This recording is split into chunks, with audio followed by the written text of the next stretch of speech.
মুমিনদেরকে সাহায্য করা আমি আল্লাহর জন্য ওয়াজিব। সুবহানাল্লাহ বলবেন না? আলহামদুলিল্লাহ বলবেন না? আমার জন্য ওয়াজিব মুমিনদেরকে সাহায্য করা। ইব্রাহিম আলাইহিস সালামকে আগুনে ফেলানো হচ্ছে।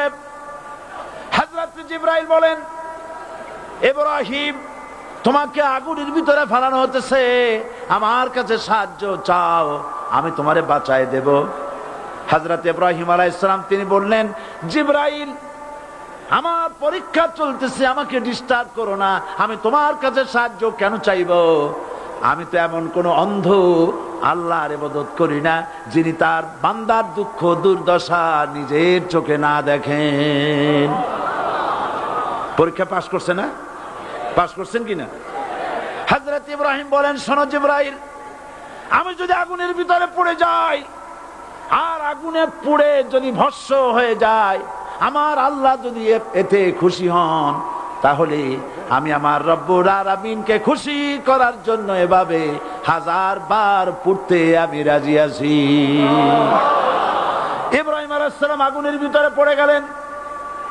আল্লাহ রাব্বুল আলামিন আগুনের প্রতি নোটিশ করে দিলেন, ইয়া নারু কুনি বারদাও ওয়া সালামান আলা ইব্রাহিম। আগুন আমার ইব্রাহিমের জন্য শান্তিদায়ক, ঠান্ডা হয়ে যা।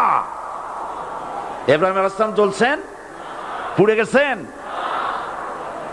নমরুদ তার প্রাসাদের ছাদে বসে ইব্রাহিম আলাইহিস সালামের পোড়া দৃশ্য দেখে আনন্দ করবে, আগুনের দিকে তাকায় দেখে ইব্রাহিম আরামে বসে আছেন। পোড়া তো দূরের কথা, জামাও পরে নাই।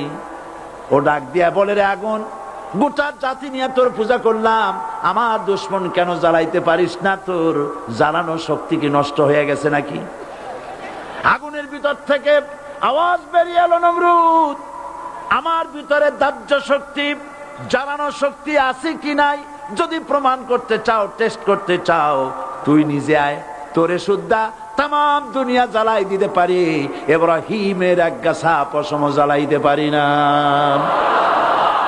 বিশ্বকবি আল্লামা ইকবাল কি সুন্দর করে বলেছেন, আজ ভি হো জু ইব্রাহিম কা ইমা पैदा आग कर सकती है एक अंदाजे गुलिस्ता पैदा। ইব্রাহিমের ঈমান যদি আজও কোথাও হয় বিদ্যমান, করতে পারেন অগ্নিকুণ্ডে খুবসুরত এক গুলিস্তান। এখনো যদি ইব্রাহিমের সন্তানদেরকে আগুনের মধ্যে ফেলে দেওয়া হয়, আর ইব্রাহিম ঈমান যদি থাকে, আগুনকে ফুলের বাগান বানাবার ক্ষমতা আল্লাহর আছে। চিরকাল আল্লাহ পাক এই কালেমাকে দিয়েছেন আল্লাহর সার্বভৌমত্বকে প্রতিষ্ঠা করার জন্য।